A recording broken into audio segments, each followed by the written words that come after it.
Welcome back in, everyone. We are joined by Tim Moore, who is the CEO and president of the Maine Association of Broadcasters. Thank you so much for joining us today. Well, thank you for having me. Appreciate it. So first, for our viewers who are not members of the media, let's go ahead and just talk a little bit about what MAB is and what it does, why it's important to the state of Maine.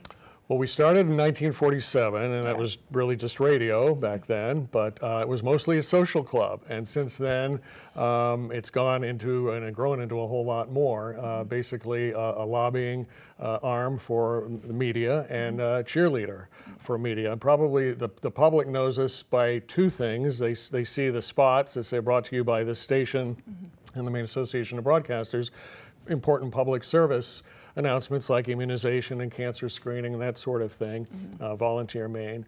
And then the other thing is the News and Creative Awards, where say stations will run promos, and of course WVII was Station of the Year last year, which was well deserved, particularly because of all the onslaught and the media's come under a lot of attack, and it's nice to see not only the programming but the commitment to public service, the sports programming that you guys do, and also just the way that your staff is treated here. Your general manager, Mike Palmer, did a magnificent job touting his case, and VII very deserving of the awards. So. Yeah, we're so blessed to have the team that we have. We're all very, very proud, and we appreciate the recognition for sure.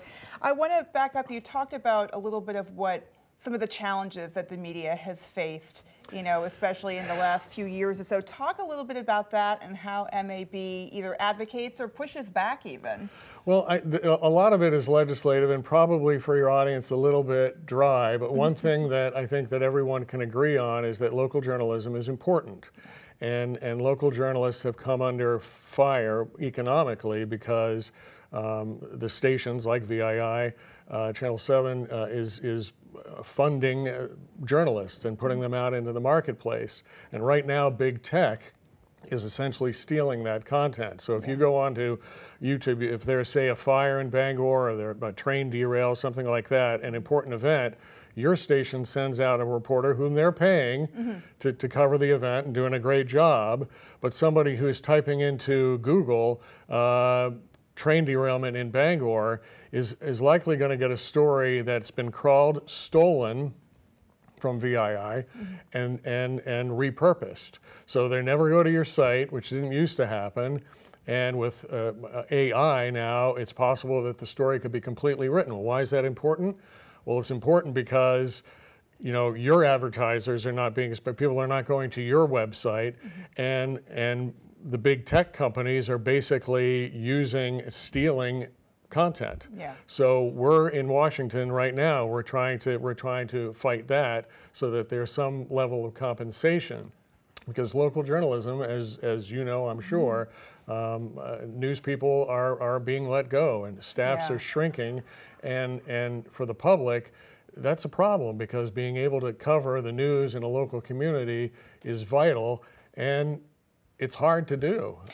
I think it's important, too, to keep the human element in journalism, the storytelling, the tone, the understanding of what's important to a community, and then also just the integrity of fact-checking and not just spewing out words from a machine, but someone who was at the scene, saw what they saw, and is bearing witness to that. So keeping the human element in journalism, especially local journalism, well, really all journalism, it's not just local journalism, but keeping the human element in journalism so important. Yeah, without a doubt. And I think that the media has come under attack, and a lot of it's national media, some of it's deserved, of being biased. And there are networks, obviously, that lean left or right, or that have a take on issues and a lot of commentary.